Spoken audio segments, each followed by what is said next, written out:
Paranormal Dimensions is a regular feature on Mondays on the Paranormal UK radio network.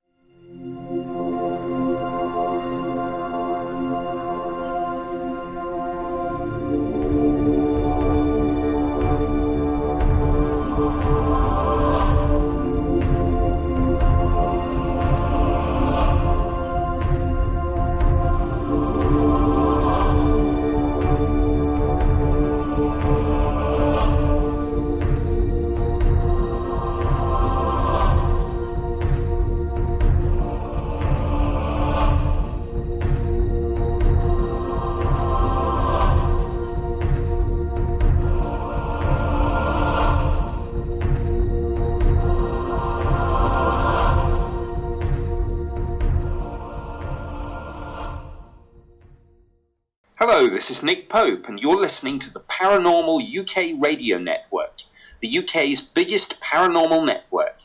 And this is Paranormal Dimensions with David Young.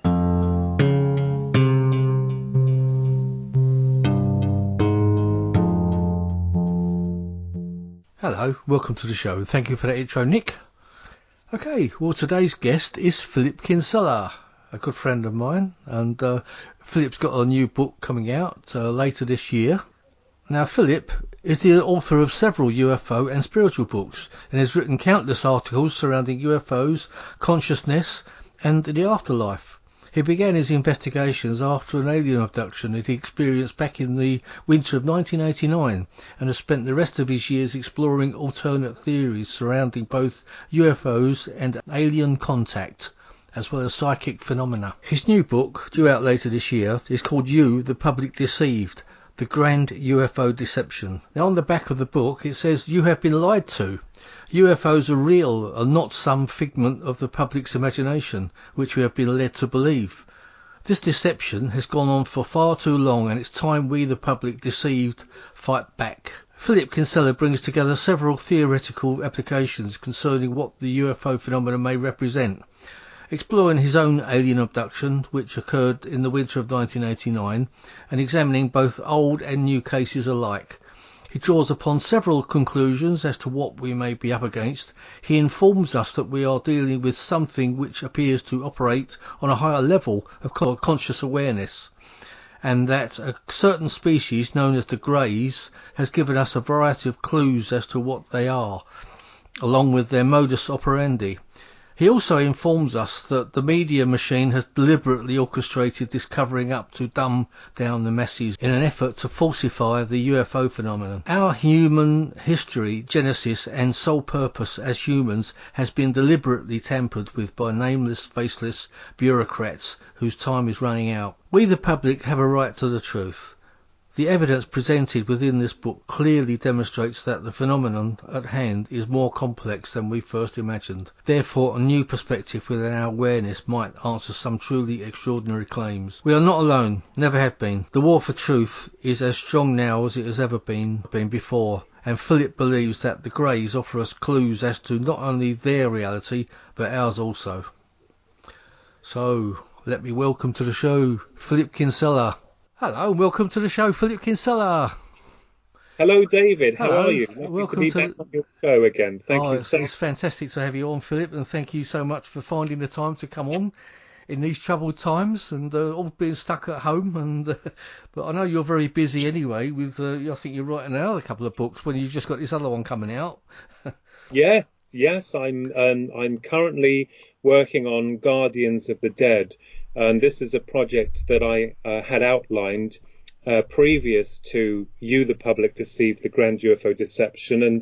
And when I sent an offer to Philip Mantle, the author and researcher and UFO royalty, with regards to an outline of the new UFO book, he took it. And so I worked on that for about 13 months, I think it was. That was completed. And then I went back on to Guardians of the Dead. So Guardians of the Dead is not a UFO book. Guardians of the Dead deals with the more of the psychic aspects of that kind of phenomenon. And the only psychic book that I wrote, all the others have been UFOs, but the only one that I wrote that was published was Reaching for the Divine, and I think Kaplan Publishing brought that out back in 2007, I believe it was. Yeah, did you have the other one, A Passage Through Eternity, A Passage Through Eternity, The Enigma of the Dead? That's not the one you're talking about, is it? No, there was Reaching for the Divine that came out in 2007. The publishers brought out Believe, which is bridging the gap between the psychic and UFO phenomenon. That was in 2009. Then, of course, I wrote Sky Crash Throughout Time, that was co-authored with Brenda Butler. That came out in 2013. And, of course, there was a little bit of a gap because I was putting material together for Passage Through Eternity, and that's kind of like psychic and UFO related. So, because I believe that we're dealing with a phenomenon that is most people try to pigeonhole into a box as a physical matter. But I believe that through our understanding of what goes on, i.e. in an abduction or most of the communications that's done by, aliens, as we call them, does appear to have some kind of psychic construct linked to it. Especially with the viewing of UFOs. And that's something that's very interesting as well, that I found where people have moments of kind of like they feel like they've lost time, or when they're in the presence of UFO. That happened with me and my twin brother Ronald, the artist and author, where we had seen three on one of the occasions. We'd seen three of the UFOs that came on the 9th of April 2016 at 11:15 at night. And that was an incredible experience and had been actually witnessed by many other people. And my niece had filmed them in a neighbouring village and was trying to contact me to tell me that they were on their way, as if we're having a visit from extraterrestrials, up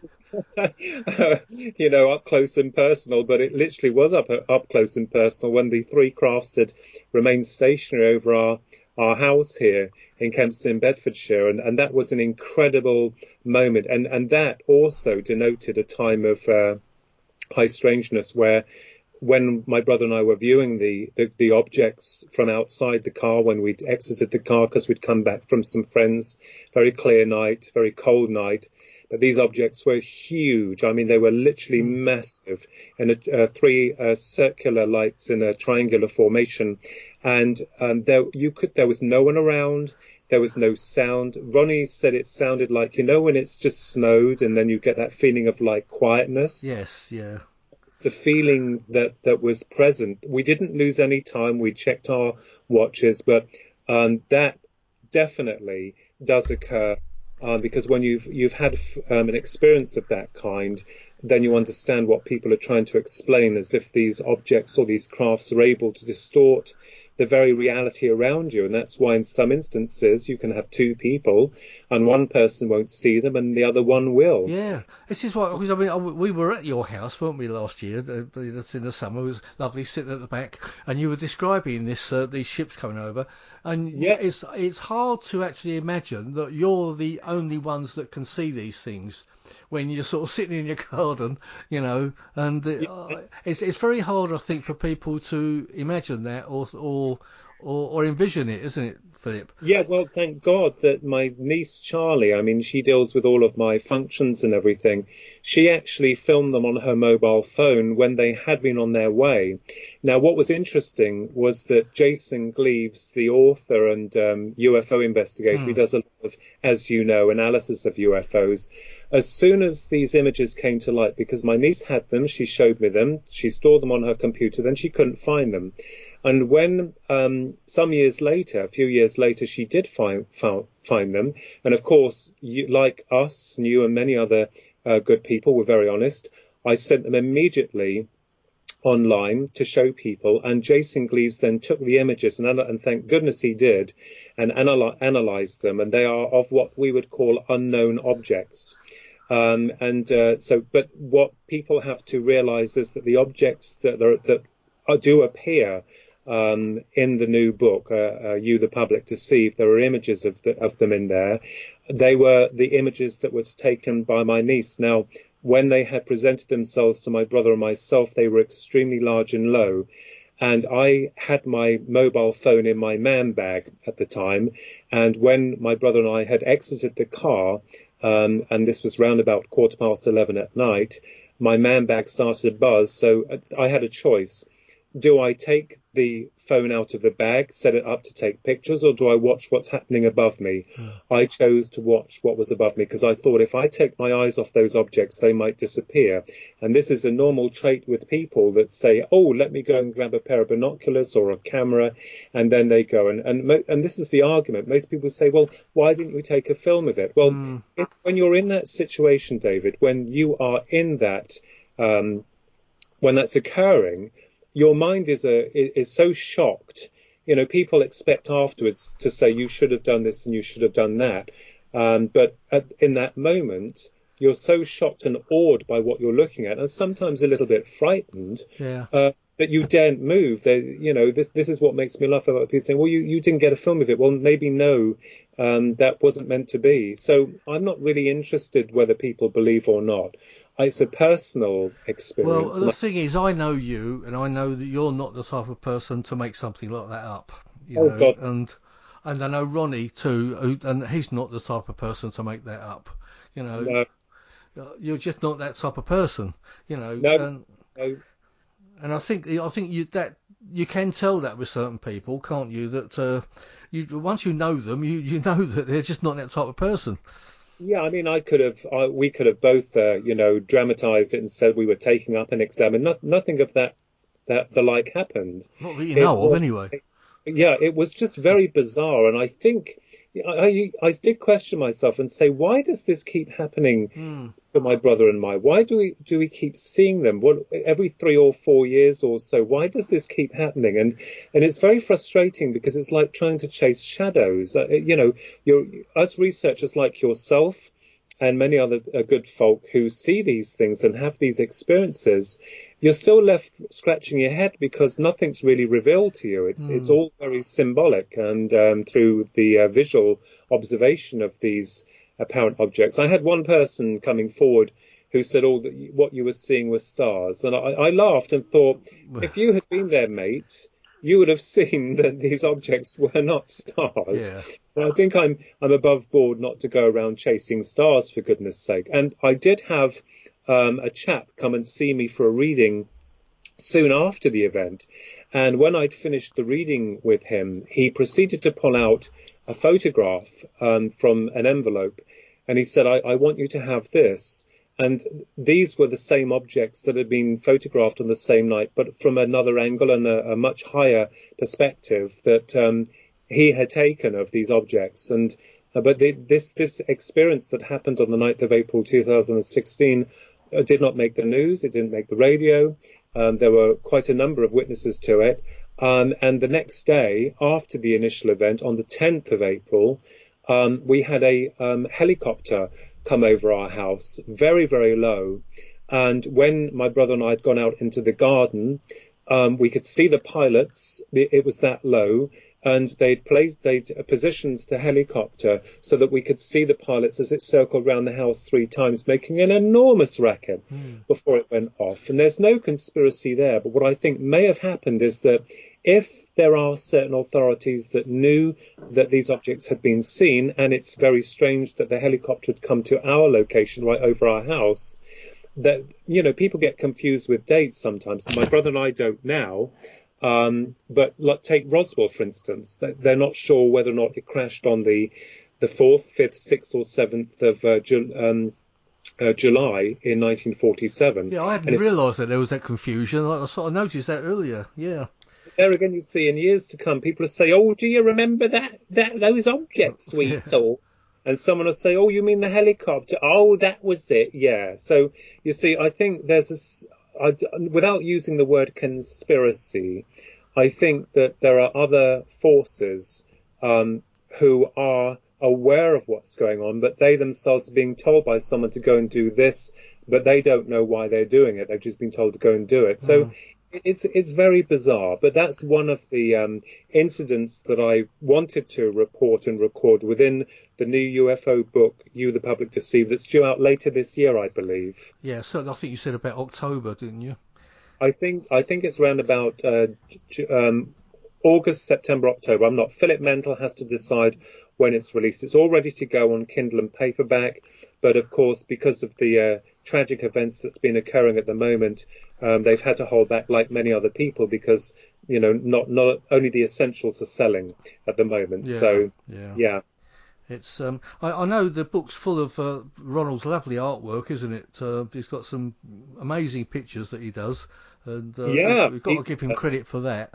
Oh, absolutely. And, I don't have to go far for an artist. I mean, Yeah, exactly. He's fantastic, isn't he? so he's done most of the art, other than the photographs and some of the other drawings that were sourced and loaned to me by many other researchers. And I have to say, I'm so grateful to you also, David, because your contribution is in there as well, with regards to your thoughts. And I'm very honoured to actually have that little bit in there. Thank you, Philip, for putting it in there.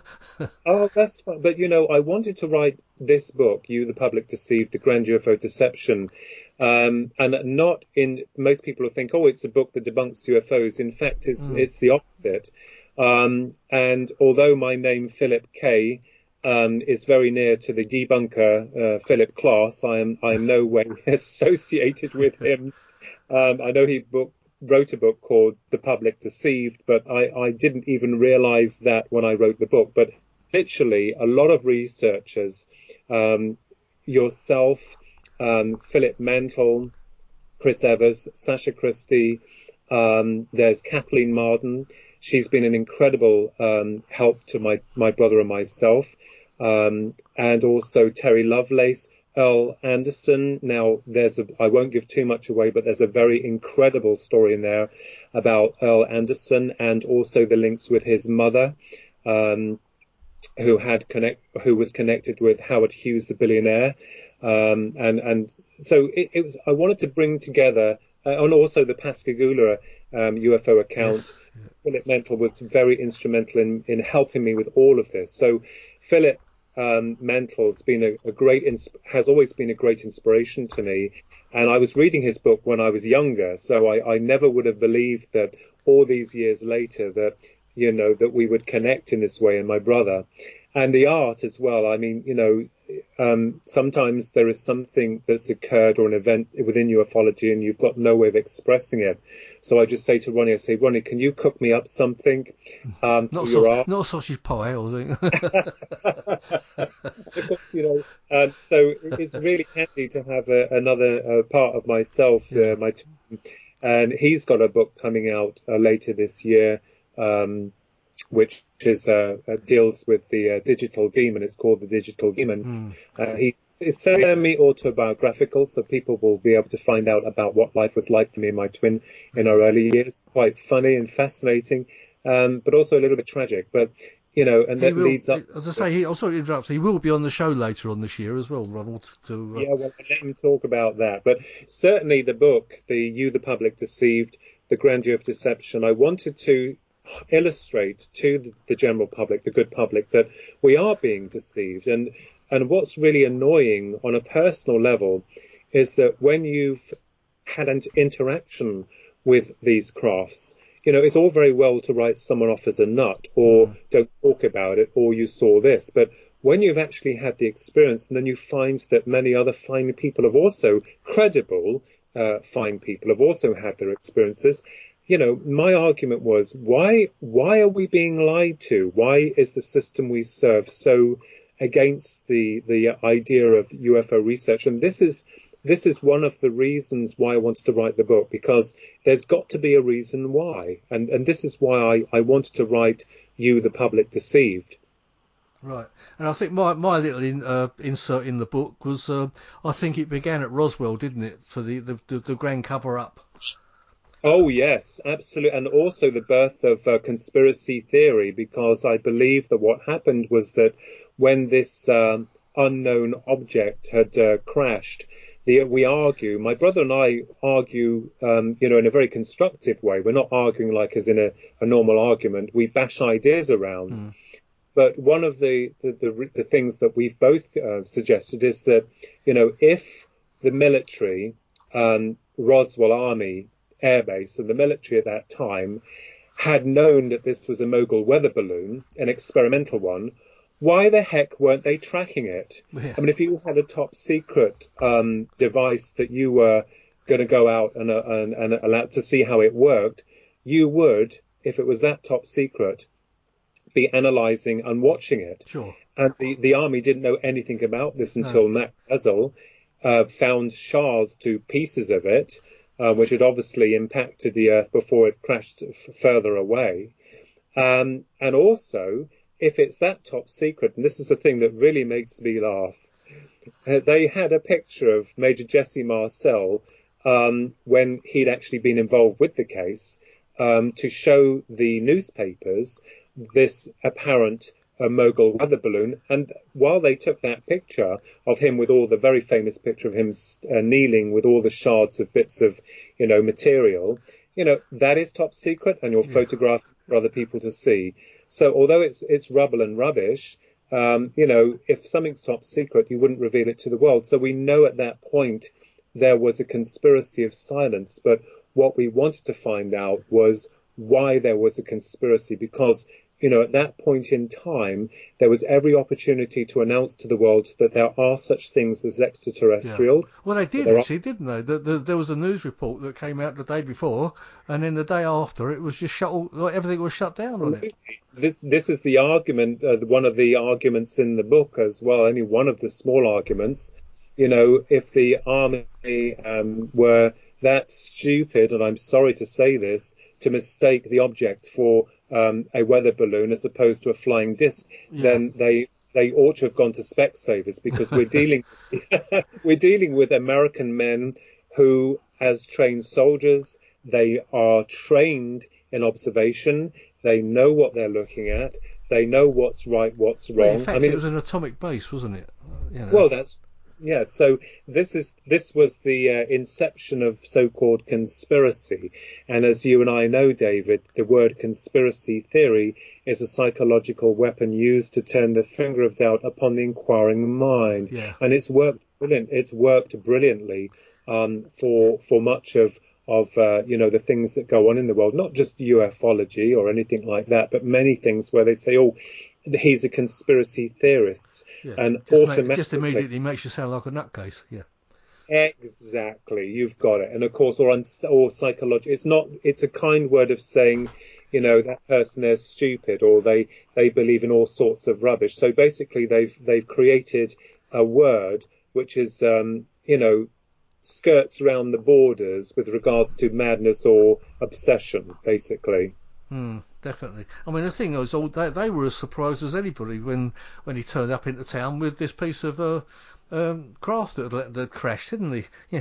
Yeah. So what? If it was so top secret, why were they so surprised that he turned up with it? Exactly, and these are the inconsistencies that have to be addressed. And no matter how many times the researcher or an author or any brilliant person on the case, I don't care if you're someone that's got a day job, those people must be given credit because they're looking into something that's phenomenal. But every single time we always come to a brick wall. We never seem to be able to pierce that veil of untruths to find the truths. And I think, to be honest with you, that Roswell, as you know, David, and I think every single person that knows about ufology is aware of, is that the Roswell case was the birthing, was the most famous case of all time. And of course it will lead to many other speculative theories or, what other people thought had happened. So it's interesting to see how it's morphed through the years. And now that we've got camera technology, it's easier for people. And I'm not talking about the fakes or the frauds or the CGI rubbish. And this is another thing that really annoys me, when you get people posting up all sorts of rubbish. And for the ardent researcher, it is a bit of a nightmare, because you think, what is this? And I know a lot of people do it for fun or for monetary gain, or for fame. But like you, my brother, myself, and many other of the esteemed minds that we are connected with, we are only in this for the truth. And I've said this before, even if that truth turns out to be something quite different from what we expected, I will embrace that. But, at this moment in time, we are still no nearer. Since Roswell's inception, in just exactly explaining what these things are. Exactly. I mean, I know you've written some books, but you don't make a fortune out of these books, do you? The most important thing for you is actually getting the truth out there. Yeah, absolutely. And this is another thing that really riles my brother and myself, and I think in many other authors or researchers. I mean, with any field of with any field within the paranormal, is that people say, "Oh, you're in it for the money," and I have to double take. I have to stop for a moment, and I'd like to say to them, well, I'm not going to get personal here, but if you'd like to see how much money I have actually made from the sale of my book, Yeah. I think you'd be quite shocked. But no, literally, it's a drive, it's a passion, and the money doesn't worry me. The money doesn't bother me. What really bothers me is the systematic lies that's been included by a system that we serve. And also, going back to the selling of books, it does make me smile. And I've got to say this, David, on radio. I have to say this. No one, and my brother brought this out absolutely admirably, and he couldn't say it any better. No one worries about a footballer, most of the footballers earning about £7,500 per hour, or do they moan about, Ronald said this, rushing out to go and buy the latest, top and shorts and trainers. But the moment someone comes forward, anything that's related to paranormal or ufology, they're criticized. Oh, you're in it for the money. Well, someone said to me once, they said, you're only doing it because you write your books and you make money from your books. And I turn around and I'd say to them, well, first of all, isn't everything in the world you have to buy? I mean, no one complains about some of the top authors with their thriller books. No one questions it. No. But I mean, what you got? I think a lot of people don't actually take into consideration sometimes the money you can spend investigating something. Travelling around, and you barely cover your expenses at the end of the day, anyway. No, well, do you know what? It's the passion and the drive. We're more times than not scraping the barrel. But I enjoy that, and I love what I do. And I think with my brother and many of the other wonderful researchers, authors, wonderful people. Terry Lovelace is another fine guy. He, of course, as you know, was involved in the Devil's Den incident. Yeah, he was on last week's show, actually. And he contacted me to say thank you to us to get in touch with you and so forth. But he's a great guy. And, he's been through this himself. And I think sometimes, you toughen up a little bit and you just try to move forward with regards to the negativity, which can hurt. With you, the public deceived, the Grand Ufo Deception, I wanted to highlight some things in there. And basically, it's not about ego or I'm taking first place. It's about sharing. And thank goodness that we are linked with a massive group of people, yourself included, along with Philip Mental, Chris Evers, and many other esteemed minds, even across to our friends in America, around the world, that all link together and we understand one another. So it's kind of like a Scooby-Doo gang. But in this Scooby-Doo gang, we're working together and we share information. So it's not like, oh, I've come up with this theory and it's mine and stamp it. It's about sharing ideas and information. And even if sometimes some of that information can appear slightly away from our normal process of thinking or processing, it's important nevertheless, because most of our assumptions of what we're dealing with do lie within the annals of theoretical debate. Yeah. And that's something that I love working on, which is theory or theoretical debate. I must just say something funny there. You mentioned ego. I've got a nickname from somebody called Mr. Ego. It's Mr. Ego. And I don't consider I've got any sort of ego at all, because I just find it hilarious. David, in this life, we all aspire. We all have our hopes, dreams, passions, whatever department you're interested in. But at the end of the day, it's important for you as the individual to focus your energies on what you want to do. Yeah. And I have always, my brother and I have never, ever, I don't think ever had an egotistical bit in our bone Absolutely whatsoever. Absolutely not. And I can say that for you. Definitely haven't got any ego at all. And No, I mean, I just hope I am. all. I mean, we've all got a little bit of ego, I suppose. Otherwise, we wouldn't be human, would we? Well, But we wouldn't be alike, would we? no. But You wouldn't have an identity.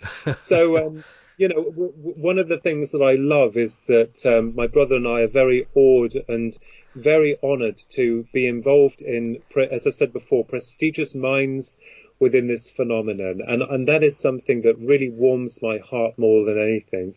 Okay, there are some people who, they don't want to take top billing. Well, that's fine. But as my mother always says, there's enough room on the planet for everyone.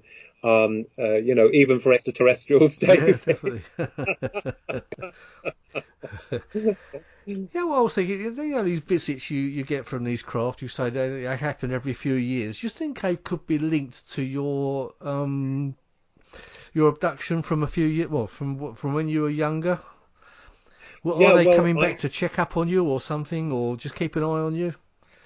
I don't know. You see, I don't claim anything. I mean, I can only report facts, and when I report those facts, even if you call them facts, an abduction is not called a fact, is it? But No. from my perspective, I still can't get away from what happened to me in the winter of 1989 when we lived in the village of Marston Moor Tame, and that is illustrated in one of the chapters in the book, the beginning of the book, because I'm still to this day trying to work out what happened. Yeah. And the images of what I saw, what I experienced, are as clear within my mind, and I'm not joking here, they're as clear within my mind as though they happened yesterday. And one of the beings, I'd call it a being, I don't know what you want to call it, but it was one of the beings that I met or was presented to afterwards that was really angry. I call him Noddy. I mean, he was, in terms of the famous British author Enid Blyton's character Noddy, and she was the J.K. Rowling of her time, wasn't she? But this character, this being, I know I went through quite a difficult time on a craft, if that's where I was, and I have to say if, because I don't think any of us will really know, but he scared the crap out of me. And I mean, I've never in my life seen animated plastic move, but this guy, and there's Ronald's done some fine illustration of him in the book, but he really did scare me, and I can still see him. When we'd finished our so-called conversation, not there was much of one with us anyway, but through me trying to communicate through to him, and I can still see him hauntingly within my mind. And David, I drew another picture of him that's slightly more not as good, as my brother's creation that was shown on TV when I went on a wonderful program for Channel 4. And it was a series called For the Love Of, and they did different programs on there, for the love of alien abductions, I think it was. And it was a lovely chat in London. That was one of the programs I really enjoyed. It's a weird title, but there you go. Yes, it was. And I'll make you laugh here, because Susan, my good friend Susan, had come with me at the time, and she'd been in the green room watching, and there were these other people waiting to go on for their program. So it's like programs being done back to back. So one of the programs was, I think, For the Love of Grouse, I think it was. And there were these very esteemed people in there. One of them was a Sir so-and-so. And Sir what's-his-name was looking at the screen as they were recording us in the studio, and he says, What's this all about, this program? And Susan said, it's about alien abductions. And Susan said, looked at me and said, yes, looks like an alien.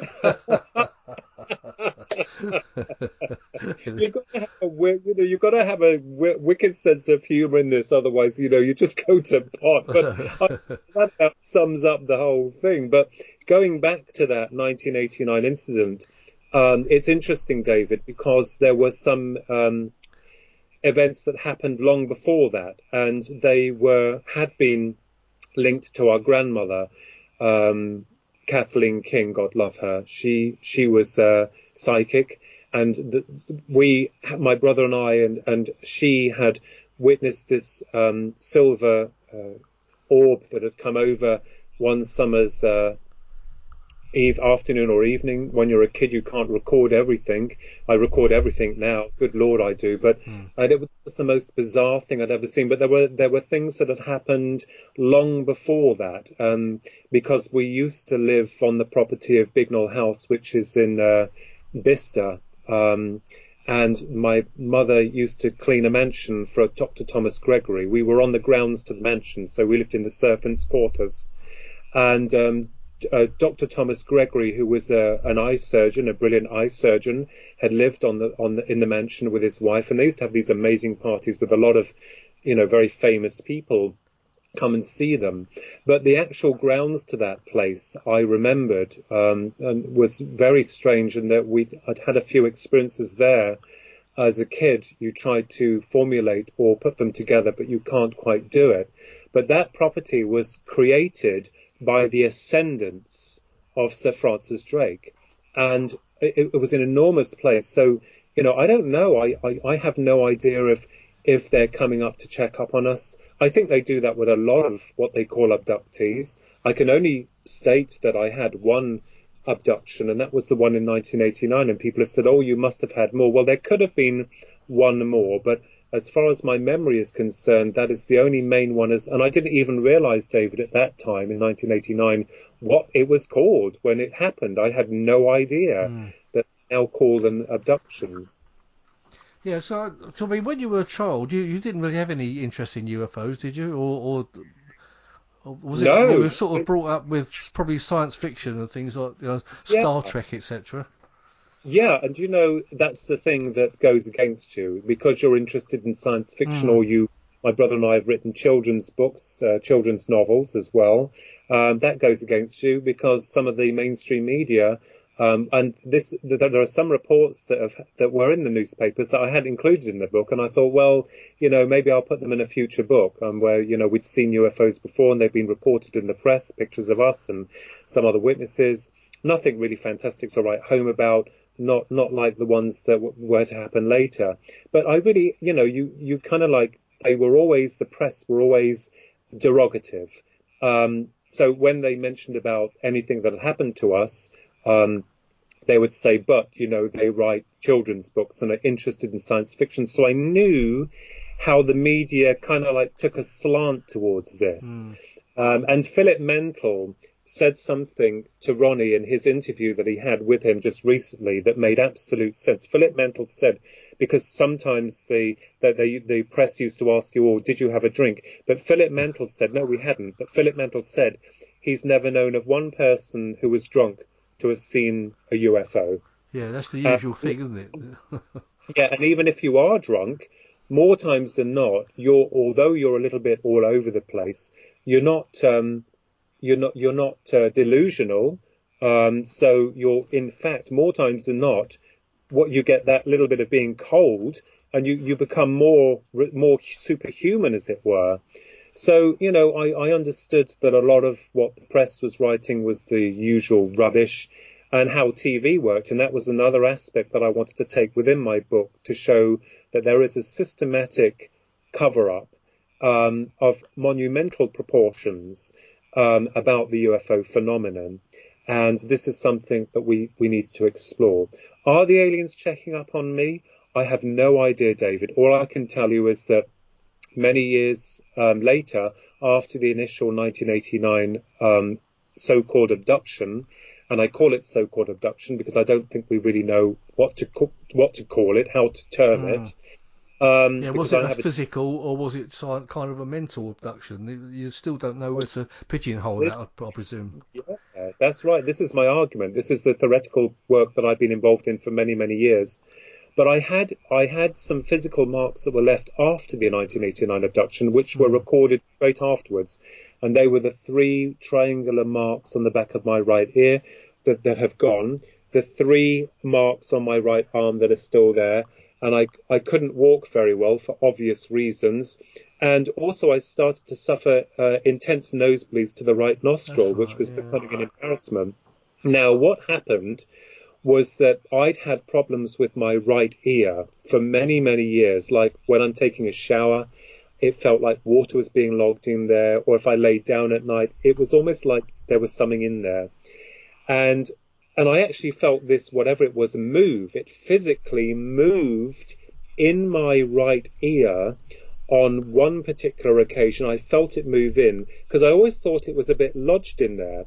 So I took myself to the doctors on 2 occasions for them to have a look at my ear. On the first occasion that I went, the doctor was looking in that ear for a long time and didn't really say anything. So I didn't feel very happy about that and came away. Well, when I went back to the doctors again and they had another look, this is the event that really does make me smile, David. I went into the doctors, the local doctors, and I had one of the doctors have a look, and they used their device to have a look, and they were looking, and they were looking, and they were looking, and I thought, well, what are they looking at? So she said, could you hold on a moment? I need to go and get someone else.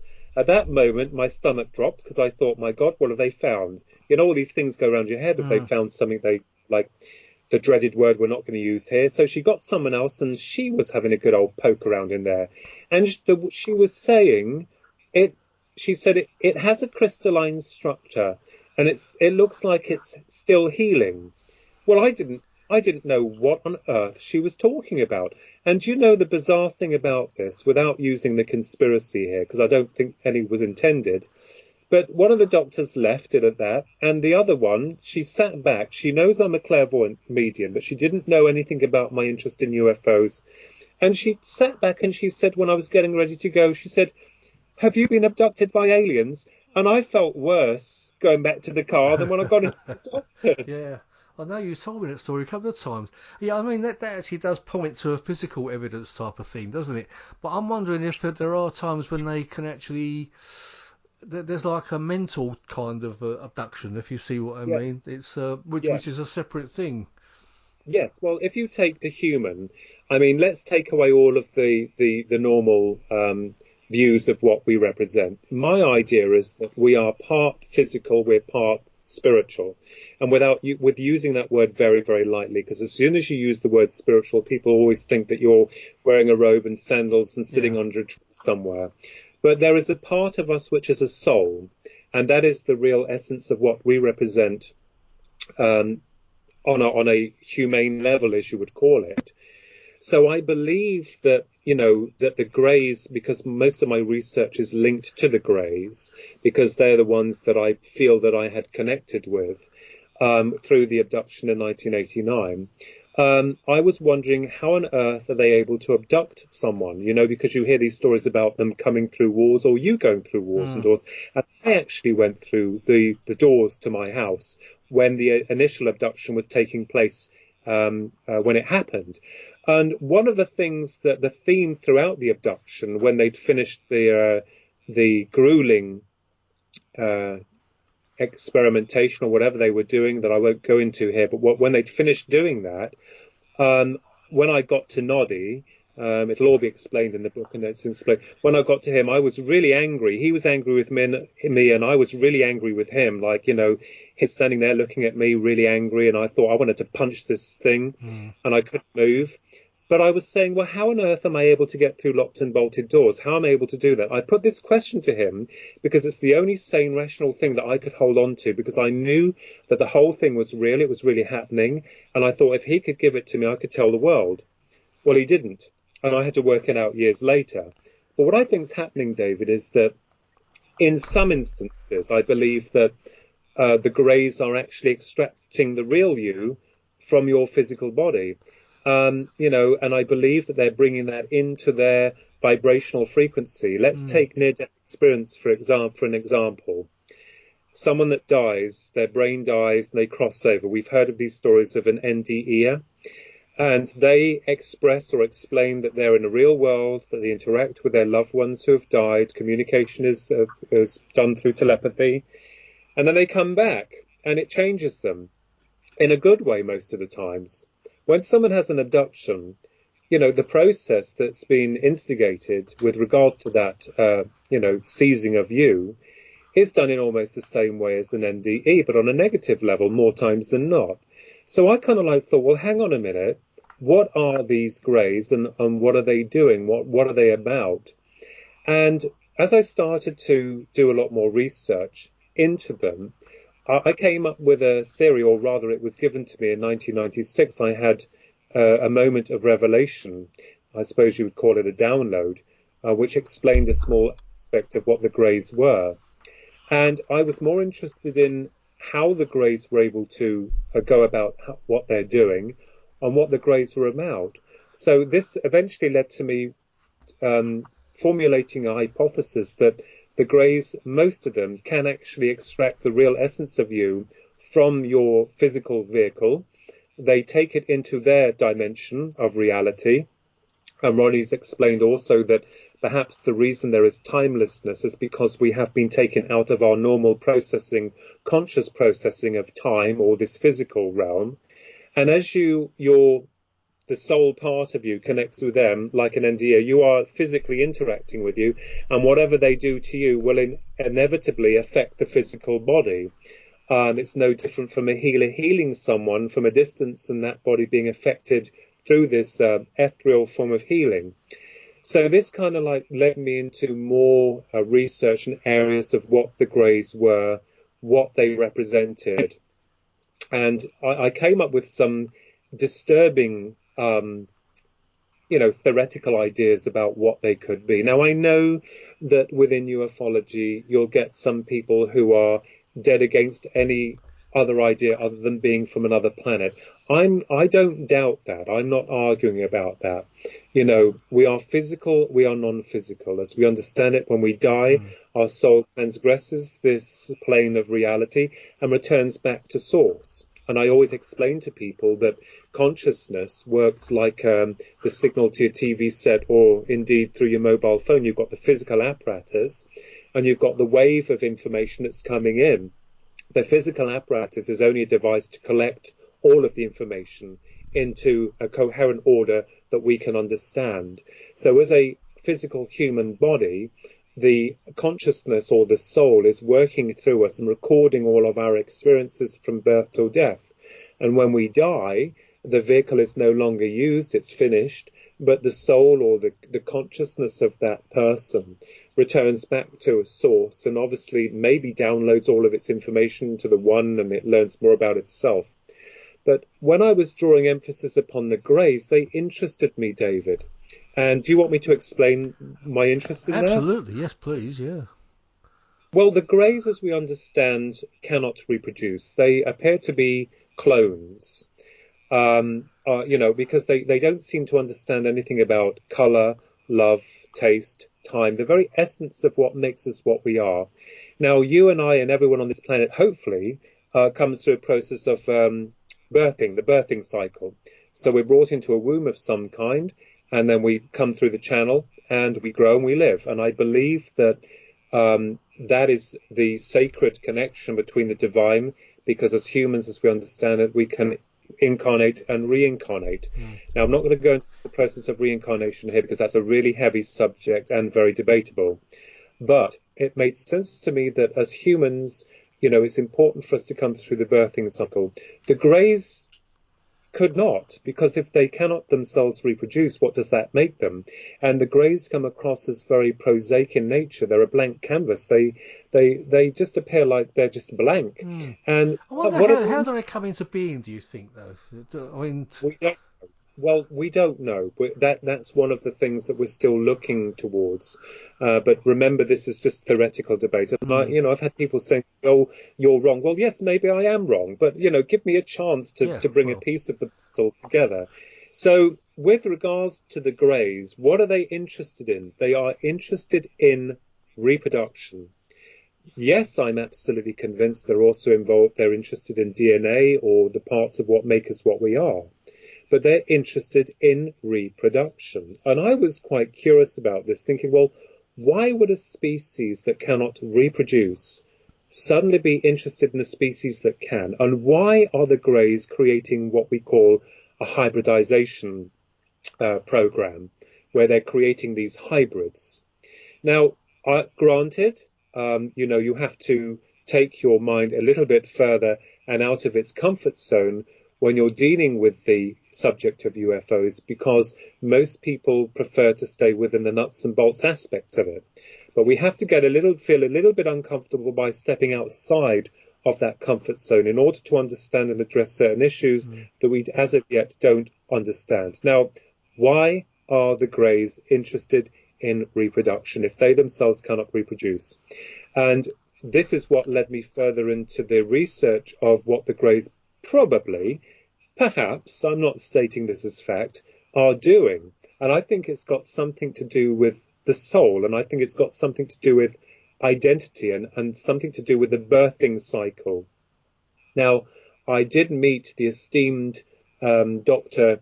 David Jacobs in Arizona some years ago now, and we had a little chat around a dinner table through the week's conference. And I've read his work, and he believes that they're here with us already, and I don't doubt that. I respect his research. In fact, as I said before, I respect every researcher's research. I'm not one to say, oh, that's wrong or that's right. I have no right to say that because we just don't know. But is it possible? And if I give you an example here, David, of you have come through the normal process of reproduction. You have been born, you've been brought into your mother's womb, and you've been brought through the correct channel. You grow, you develop, you have your learning, your skills, your personality, your unique identity.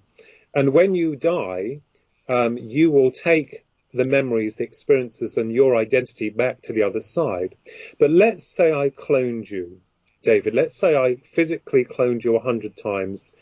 Now, you as the original copy, I believe, or theoretically assume, will go back to source, to the other side when you die.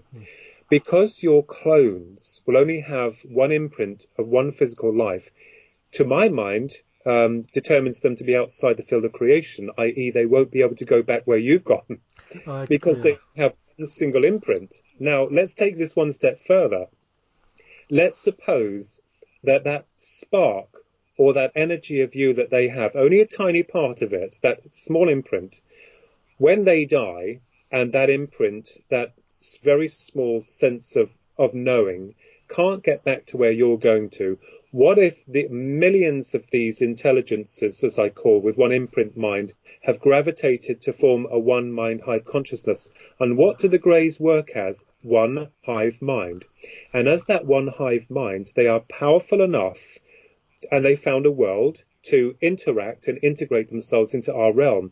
They also could come across as like spectres, as though they seem to be from some other dimension. I mean, they're able to sometimes bring, Ronald said this before, and I've known this before, that they sometimes can bring the abductees' dead relatives on board, I mean, what is that saying?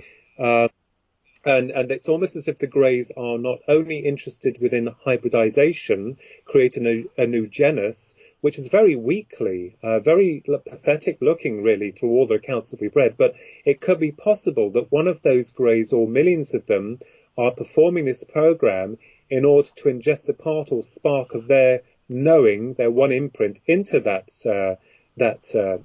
hybrid, and growing through it, within it, as a container. And then when that hybrid dies, they probably hope to be propelled back into the field of creation. Now, there are other theories here, and I respect that. Could the Greys be our creators?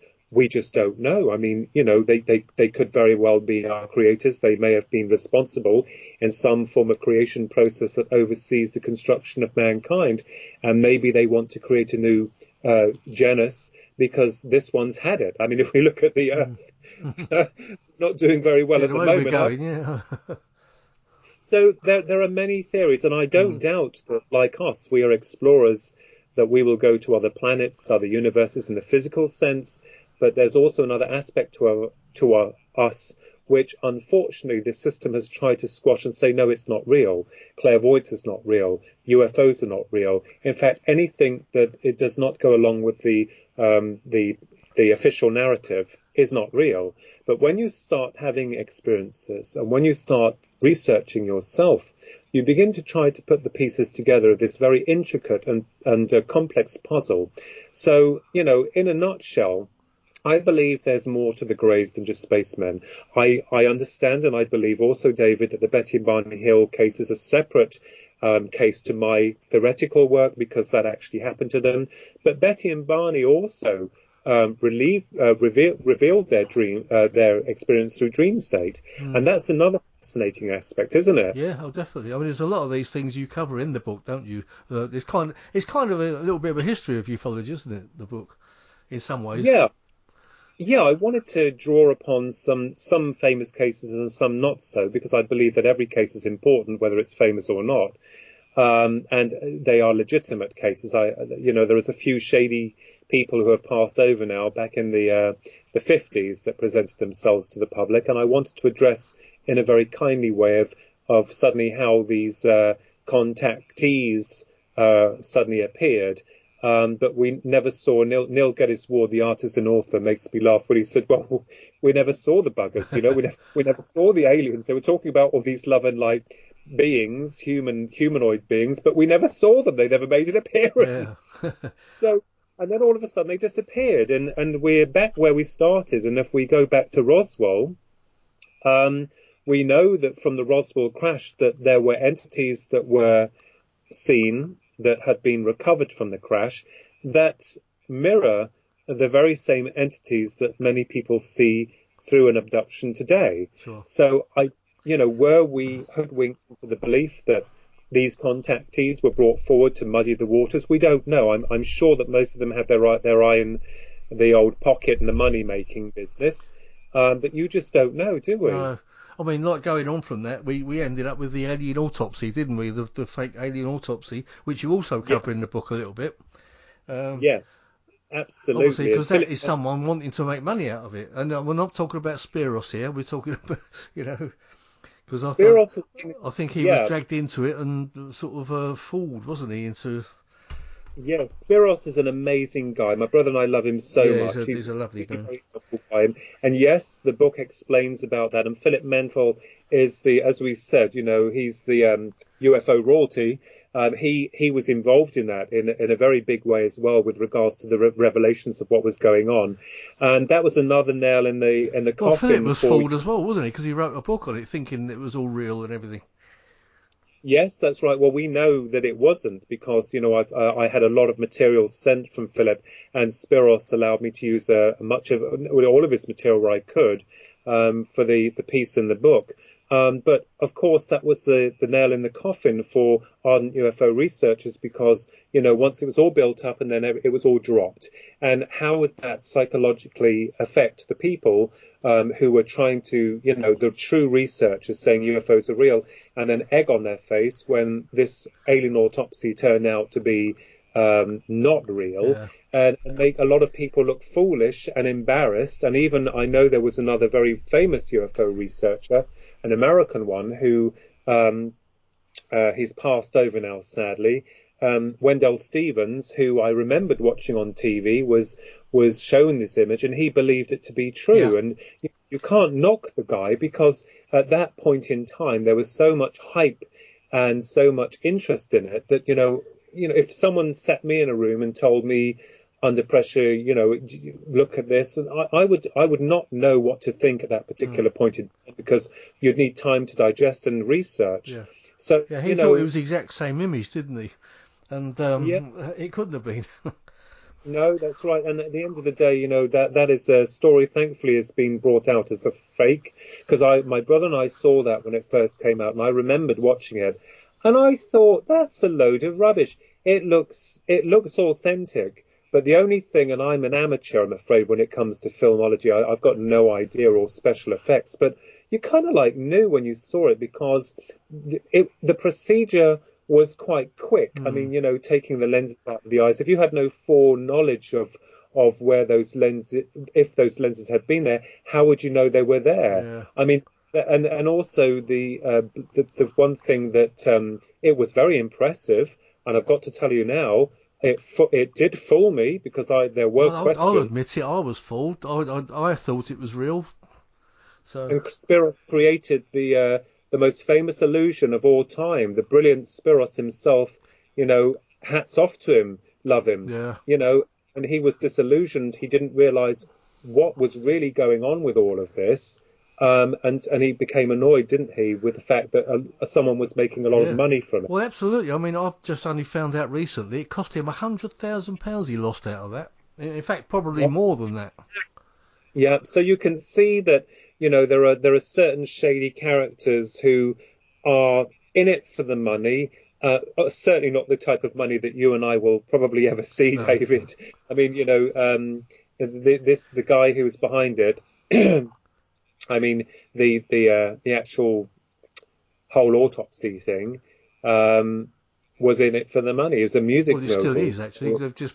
Oh, I think there's still people out there that do believe it's still genuine, don't they? Or well, they do, and it's like anything, I suppose. They don't want anyone to steal their thunder. But again, it goes back to Roswell, and I think that Roswell, because now it's 1947, we're here now, and I think Roswell's buried so deep now that no one will ever really be able to dig anything else up other than theory, and that's all that we have. Sure. But I will tell you, I do believe in the original testimony of the individuals that have been involved within the case and the circumstances surrounding the case when the story came out. And I think the best way to do any research is to look at what actually happened just around the time of the so-called crash. Because Stanton Friedman believed there were two crashes, didn't he? yes, yeah. And then, of course, we have Dr. Arena Scott. She's been a great inspiration to me as well, and she's helped a lot with regards to ideas concerning the UFOs. And of course, she knows that there were more crashes and some before Roswell, and that's the frightening thing, that there were perhaps other crashes. Probably elsewhere in the world. So where the Roswell UFO crash occurred, I believe that for them, the Army unit there at Roswell, this is the first time that they had to actually deal there with a full recovery. And that's why they probably were a little bit sloppy, because, hats off to them also. They were only doing their job, most of them then. They didn't know what to do. So, and now, of course, there is obviously a protocol to follow in the event of a UFO crashing, and what, i.e. the fire brigade or the military are to do in the subsequent event of a craft crashing. Because I imagine that I know there's a few others around the world, aren't there, that these crashes. I think there's been one in Russia, and there's probably been a few others that we probably don't get to hear about. Yeah, I mean, I was in touch with one researcher, and he at the time was this was Tony Dodd, and he at the time was investigating a UFO crash that happened somewhere out in one of the deserts in South Africa. And so we are aware that there are UFO crashes most of the time. People say, well, why don't they crash in a city or a town? Well, that is very interesting, but from that perspective, I sometimes suspect whether or not they've actually crashed or they've deliberately been brought down, because my brother made a very important point with regards to that in his work. I think that the military, or the secret military elite, as it were, I'm not talking about our good men, all over the world, in America and England and all our armed forces. They're good men, good guys, good ladies as well. I'm talking about the higher echelons within the military establishments. They probably know how to bring them down. So I think they would make sure that they would bring that craft down somewhere, that was isolated and easy to become accessible for them. Yeah. I mean, even if you get unfortunately, if you get an airline crash, they're normally in some remote area anyway, aren't they? They don't crash into cities usually. No, that's right, and normally, that's another thing. My brother loves all of those not for not in a detrimental way, but my brother is very fascinated by a lot of the aircraft crashes that occur, and in all of them, in every single one of them, nearly all of them, I'd say about 98% of the time, the pilot will do everything within their power, even if they know that they themselves are not going to make it. They will do everything in their power to make sure that craft does not compromise other civilians, or and that is something that is inspiring.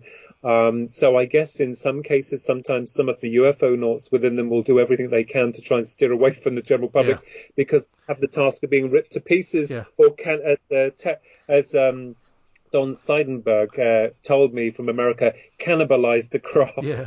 I love word, cannibalize the craft. Like, you know. Yeah, I know there's been a few military aircraft that have crashed, haven't they? And they've obviously steered away from populated Yeah, areas and buildings and whatever. yeah. I mean, at the end of the day, there will be fatalities in any form of technology, whatever's used. And going back to that technology, David, I mean, there is some people say, these greys are time travelers. Well, I'm not disputing that, Mm. but I Well, who my knows? We don't know, do we? we don't know. And at the end of the day, I think that my own personal opinion is that many of them are interdimensional. Yeah, I So do too. this may explain why they appear 1 second and then just go out like a light Mm. the second. I mean, to be So honest, any theory is valid because nobody knows. no, that's right. But I know that sometimes I've been attacked for my theory, but I'm cool with it. I'm like, that's okay. You have your opinion. I respect that you don't believe that. But let's just bring the pieces to the table. I mean, I'm very open with all forms of speculation. Most of them are physical craft, but maybe they're able to change or change the configuration or the construction of that craft Mm. by turning it into almost energy before they, build themselves back up into our reality. Because if you're going to cross space, which I don't think that most of them do, I think they're crossing dimensional space. So, this is something we have to look into. Yeah. Uh, I mean, also, going along that theory, do you remember the George Adamski picture, the photograph of the craft that he was supposed to have taken? That now, actually looks distorted, doesn't it? It looks like it's going into a distorted state of some sort. yeah, that is very interesting. And as you know, I've examined that. And I'm not, I have to be very careful with my words here. I'm not claiming that everything that Adamski had experienced was real, but certainly that film footage was something that really interested a lot of scientists, because in that small footage that he'd taken, the craft is actually changing shape, and Mm. there does be heat emanating from around its structure. So, we can't always write everyone off as a nut or a sensational seeker if they've brought something to the table. Now, what's interesting is that another so-called contactee had also taken some film footage of UFOs, yet the photographs that he started taking later were very dubious. So we have to be very careful. But certainly Adamski's beam ship was very interesting. And certainly, before we throw everything out the window, we have to be very careful and look at things, Yeah. So in a careful way. We don't know if some people could have been set up to be debunked. So this is another area that we have to be careful of, because if someone's too close to the truth, you'll bet your bottom dollar there'll be someone in the system who'll be ready to bring them down a peg or two, Yeah, as sure. we know. Yeah. I mean, I think that probably George Adamski may well have seen something, been involved in something, and then something, then things stop, and you feel kind of responsible to keep producing something, Yes, and then you started, yeah. then you get onto the thing of exaggerating things, Yeah, absolutely, David. I mean, the thing is, if there was some other people involved, I mean, he did hang around with some high people, Mm. but if he was forced to continue this story, or to promote to the general public, in order to carry this theme forward that they're wonderful, loving spacemen when they're anything but. Then of course, some people are going to slip up and make some mistakes. But, as I said within the book, we have to look at both sides of the story. It's all very quick, because if you put something up today on a lot of the news that you see, if it's put up, AOL, for instance, and other networks, I mean, a lot of it's fake news. I mean, Yeah. they're getting the public riled up, and the public will feed that into their neurological processing, and they'll believe it. Then they'll read something else. So we can see that there's a systematic control to, confuse and confound the general public. Back in the 50s, the only way that could be done was newspapers, radio, or through public appearances. Today it's generated on a larger scale. And this is something else that I wanted to draw emphasis on, David, with regards to the controlling factor, with the higher echelons who govern behind, closed doors, rather like the the wizard in the Wizard of Oz, Yeah. who was The cabal. controlling it. Yes, absolutely, the cabal. So I believe that there is an orchestrated system in place that watches people, a lot of people, and of course we've got that today. I think the system knows a lot more about us than we know about ourselves, and the system is also very much aware of those people they're involved in exotic subjects, and if they start digging around, the system keeps an eye on them. And I think on a conscious level, David, I've often wondered this, is because the system wants most people to stay within their pens. The system wants them to work, to not ask any questions, to pay their taxes, do as they're told, and then die. Yeah. But a lot of those people, the herd, as they call us, which is absolutely disgusting, I think a lot, those people who do look outside the box are a threat to the system. And I think the system, and I know the system, keeps an eye on those individuals. So, for instance, we have this control now with the YouTube networks, and people are now starting to smell a rat because they're saying, well, if someone's not allowed to voice their own opinions, how on earth can anything related to the UFO phenomena be a threat to society? Yeah, it seems like that freedom of speech is gradually disappearing, isn't it? Well, that's right, and, Martin Luther King, God love him, he said it all, didn't he? I mean, at the end of the day, when you get people trying to be suppressed and silenced and controlled, as his people were, and he became a problem for the state, the system, as I call it. So they had to get rid of him. Sure. And I think now it's so large that, it will be too suspicious if a lot of UFO researchers or paranormal investigators went missing. Yeah, sure. I mean, we see a lot of this with David Icke. I mean, love him or hate him, people out there. Why is he being suppressed? Well, we won't mention that word that we're not meant to mention here on this program today, because that gets people into all sorts of problems with the current climate of what's going on around the world. But I believe that, I like the guy. My brother and I have always had respect for David Icke, and I like him, and I've got a great respect for his. I mean, if you'd have asked me maybe 5, 6, 7 years ago, maybe I had a different opinion because I didn't know anything about him.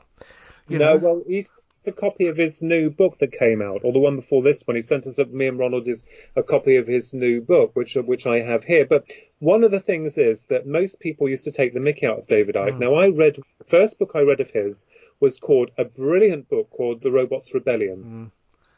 I think it was called The Robots' Rebellion. And I loved it because I thought, God, this guy's on my page. But I think what's happened is that you can see what happened with him. If you saw the newspapers and also the pictures of him on the internet, without going into what it was all about, but they made him look like he was sweating and his eyes were wide. So they tried to make him look to the public like a madman. Yeah. But then again, if he's been on the stage for 5 hours, you would sweat a bit. Yeah, no, but the photographs that were put in the papers to debunk him and to bring him down through the latest, what was going on, he's been banned. But the picture they used of him was to make him look like he was a madman. Yeah. And this is what the system wants with the media, especially. They won't take a really smart picture of him. He's a smart looking guy. Well, you see it so often, don't you? If you want to have a go at somebody, you can make them look fat or thin or whatever. Yeah, there's always bad pictures of everybody.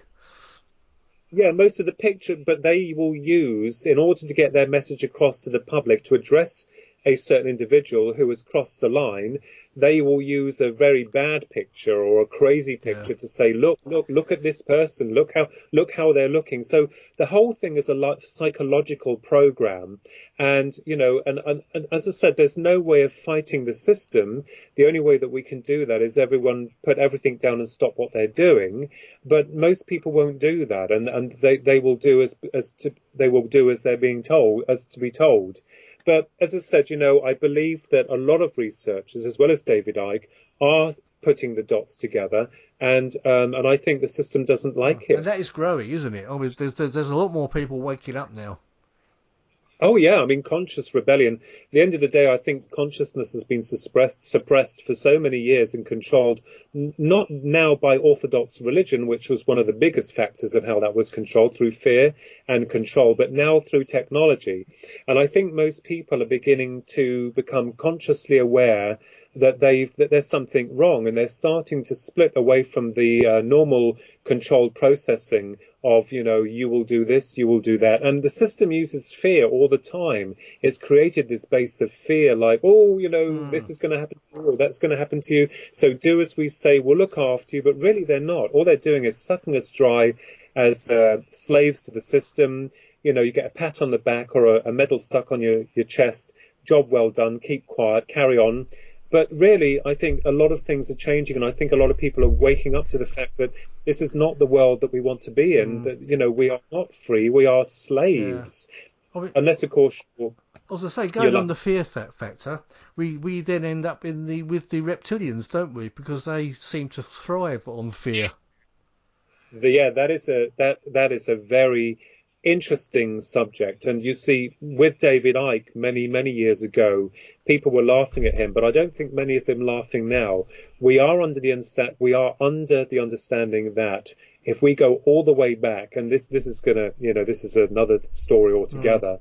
If we go back into antediluvian cultures, and even, for instance, in the book that I'm writing at the moment, was that reptilians were actually reported back then and throughout history. Yeah, sure, yeah. And this is something that Orthodox science has tried to denounce. And this is why we get this whole problem with history being written in a certain way, and of, archaeologists and all sorts of people have made these amazing discoveries, and they're told to be quiet because it doesn't fit the official narrative. Now, the reptilians are very interesting, and people will laugh and joke and say, oh, no, but yes. There are some, I'm not saying all of them are this way, but there are some who I think are able to influence the psychic or auric energy of an individual. And notice how a lot of the people at the top of the symbolic pyramid, the rich bankers, and not just them, but many other very rich and powerful people, all seem to be connected in in this one-man club. Yeah. So they all look out for each other. And it could be that these reptilians are influencing their plans upon the mindset of the individual puppet that they're using. We know that through psychic exploration, demons and possession are very real. Poltergeists are very real.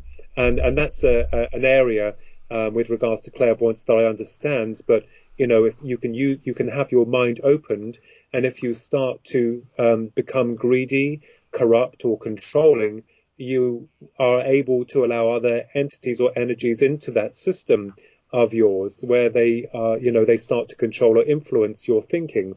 So it's a very complex subject. My brother knows more about the reptilians than I do.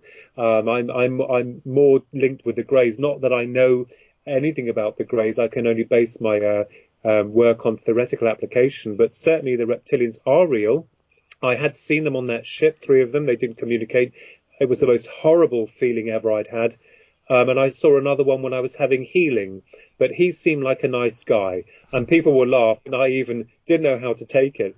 But he looked quite as smart. I was just having some healing many years ago from a lady called Maureen, and I was laying on my back looking up, and all of a sudden, it was the most astounding thing ever. I saw this reptilian. I thought it was male. It looked quite well built. Its face was like a T-Rex. It had blue eyes, though, and it wore a one-piece black uniform with mandarin collar, and it had an emblem on its left breast. But I can't. My brother's always said, "Can you?" I said, "No, I can't. I can only report what I saw. I can't remember what the emblem looked like." But he seemed to me like one of the good guys. Yeah. Do you think they come from? They must come from different places then, if they've got different agendas. Well, I mean, it's like us as humans. I mean, if we split the planet into parts where the countries are, we are ostensibly alien to those cultures. Yeah. So it is conceivable to assume that we're not dealing with one aspect. You see, going back into the antediluvian cultures, we thought that the Earth was the only planet within the universe. We now find that is wrong, and religion has had to change with that. and how many other things are we going to find that is wrong? So I believe that we could be an open door for many spectres, many beings, many intelligences. So although within my work I apply my theoretical analysis on a certain faction of the Greys, it does not encompass all of them, David. It is only a part of that puzzle. Yeah. Well, also, this thing about, I was going to say earlier when you were talking about clairvoyancy, some people saying it's not real. I mean, you're going to get a big shock, aren't you, being a clairvoyant, if you find it's not real one day. Well, I will tell you that when you use the word clairvoyant, it's put in a box and people say, oh, he talks to the dead. Well, no, I don't talk to the dead. They just send me their signaling that there's coming from their dimension. So my job is to unscramble that signaling as proof of their existence, and I pass it on to the individual that I'm reading for. There is no magic involved, and this is something unique to humans that's been shut down by the system we serve. You see, technology now is in our inability to feel and to think for ourselves. I believe that these abilities we all have, but has been programmed to remain dormant because systematically we are told that, the brain is just an organ and it controls the body and your consciousness is in there, when in actual fact consciousness is around everything. It surrounds everything, like George Lucas's The Force, the energy that permits all life and beyond. So, clairvoyance is something that I'm interested in, studying its application, and also the fact that there's more to us than just flesh and blood. And I think that what we may be dealing with is something that's linked with UFOs, with the soul, survival, and also for a war, maybe a warring faction that's been going on for a very, very long time. And I think that's building up to something bigger as well, the way things are going. Yes, silent war. They said in the X-Files, the war to end all wars. But at the end of the day, it's a war that we can't see because it remains invisible to us. And I believe that this is something we are seeing at the moment, David, where UFOs now are able to appear on infrared, but not to the naked eye.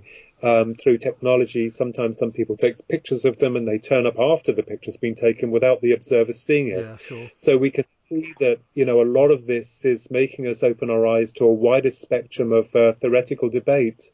I know we could actually go on, but I know you've got to get on. I just wanted to say before we sort of wind up, Philip, is your show Twin Souls coming back to PAUK?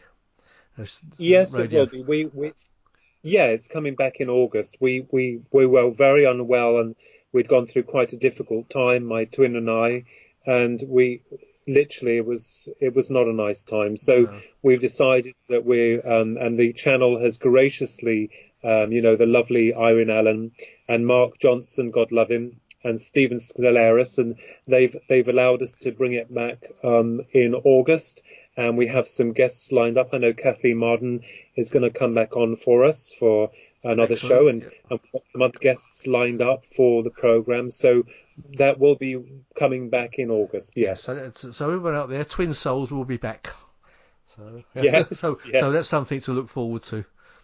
Excellent. Yes, and you're very welcome, David. And I hope that people will find you, the public, deceived, the Grand UFO Deception, interesting. I know that it's being published later this year. Philip Mental from Flying Disc Press, and by the way, if you want to, see his books, he's at Flying Disc Press, and he publishes the most amazing books that you won't get in the mainstream shops. So basically, he just he sources all these authors, and they bring out their theories. And he's a wonderful guy, love him to death. And he's been a great inspiration also to the work that we've been doing. So you, the public, deceived, the Grand UFO Deception will be out later this year. And I will actually put links to that on my Paranormal Dimensions page as well. So look out for that. But it's got some fantastic artwork in it, and it's a very interesting book altogether. I think if you want like a general view of what's been happening in ufology and the cover-ups over the years, that's the one to get, actually. Thank you so much. And as I said, it's a labour of love. There were a few parts that I found, oh my Lord, how am I going to get through this? Yeah. But any author's nightmare is like, where is it going? And then, of course, it seemed to structure itself after a while. And I think any researcher or author will be honest. If they're very honest, they have the same problems sometimes. Yeah. But it was a lovely book, and it's, I think, very illustrated. And so I'm very delighted with the final product, David. Yeah, it's a lovely book. I'm very honoured to have a little mention in it. So there you go. Oh, Thank you right. You are welcome, sir. That's nice. And also, good luck with your new book, Guardians of the Dead, which you're working on. Yes, thank you very much. And then I shall be working on Visitors from the Void, which will be another exploration of the Greys in a very, very detailed way. So I've got some things lined up for that, and so that will be a real deep book. So I'm looking forward to working on that when I finished Guardians of the Dead. We've got lots to look forward to, and I'm looking forward to seeing you and Ronald and your lovely mum as soon as we can get out of jail. Yeah, well, with the trio will be fine, So, I think it's great, and we're looking forward to seeing you and Jill and your pooches as well. Yeah. So I just want to thank you so much, David, for having me on your program, and I'm very honoured that you're able to, help push the book a little bit, when it comes out. Absolutely, I should do my utmost to do what I can. Philip, and thank you so much for coming on the show. It's been a great pleasure as always, and it's always a great pleasure talking to you, Philip. It's nothing difficult in it at all. Oh, bless you. Well, as I said, I could talk for England, but I hopefully come up with some good ideas. Yeah. Well, I'd actually hang on to you and make you talk for another hour or so, but I know you've got things to do. So. Lovely, wonderful, and also I want to thank all of you, David, as well, for bringing your wonderful paranormal dimensions to the public's attention, and also to all the listeners who are listening. And my message to all of you is, please believe in your truths and stay with that truth, and watch the skies. On that note, thank you very much, Philip. That's amazing final words. Thank you, and I'll see you soon. Thanks, Philip. Thank you, David. You take Bye-bye. care of yourself. Thanks for that. Thank you. Right, you've been listening to Paranormal Dimensions. I'm David Young on the PAUK radio network, and thanks for listening, and tune in again next week. Thank you. If it does turn out to be alien, it's such a game-changing, paradigm-shifting revelation that the impact, the consequences are almost incalculable. And that being the case, you have to take it seriously. Paranormal Dimensions is as bright and powerful as our celestial star, the sun. And although it's expending thousands of pounds of energy every minute of the day, have no fear. There's plenty left.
Paranormal Dimensions is a regular feature on Mondays on the Paranormal UK radio network.